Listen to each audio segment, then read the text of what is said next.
कारंजा नागरी समितीने आज क्रांतिदिनी बंद हायमेटची प्रतिमात्मक पूजा करून प्रशासनाचे वेधले लक्ष। कारंजा उड्डाणपुलावरील शिक्षक कॉलनी समोरील हायमास्ट सुरुवातीपासून बंद अवस्थेत पांढरा हत्ती म्हणून उभा असल्या कारणाने आणि त्या संदर्भात राष्ट्रीय महामार्ग प्राधिकरण यांना वारंवार निवेदन देऊनही दुर्लक्ष केले। त्यामुळे अखेर 9 ऑगस्ट क्रांतिदिनी दुपारी 12:30 वाजताच्या दरम्यान कारंजा नागरी समस्या संघर्ष समितीने हायमास्टची प्रतिकात्मक पूजा अर्चना व आरती करून राष्ट्रीय महामार्ग प्राधिकरणाचे लक्ष वेधले आणि दिरंगाईबद्दल निषेध व्यक्त केला। 17 जून 2023 पासून उड्डाणपुलावरून वाहतूक सुरू झाली। ऑक्टोबर महिन्यामध्ये दीपावली दरम्यान उड्डाणपुलावरील स्ट्रीट लाईट चालू झाले।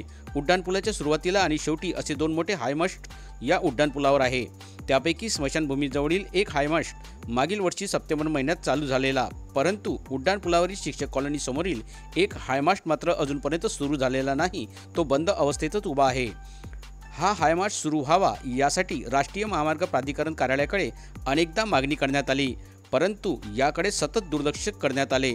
त्यामुळे हा पांढरा हत्ती म्हणून उभा आहे का असा प्रश्न नागरिकांच्या मनात निर्माण झाला। हायमास्ट बंद असल्यामुळे सुरुवातीला पुलावर आणि पुलावरील आजूबाजूच्या परिसरात अंधाराचे साम्राज्य असते।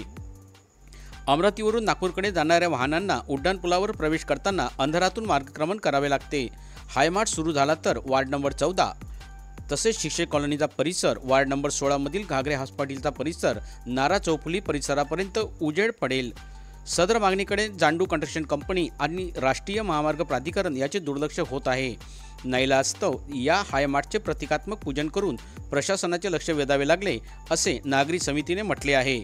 हायमास्टची प्रतिकात्मक पूजा अर्चना करून तहसीलदार गिरी यांच्यामार्फत व्यवस्थापक राष्ट्रीय महामार्ग प्राधिकरण अमरावती यांना स्मरणपत्र पाठविले आहे आणि निषेध व्यक्त करून आंदोलनाचा इशारा याप्रसंगी दिला आहे।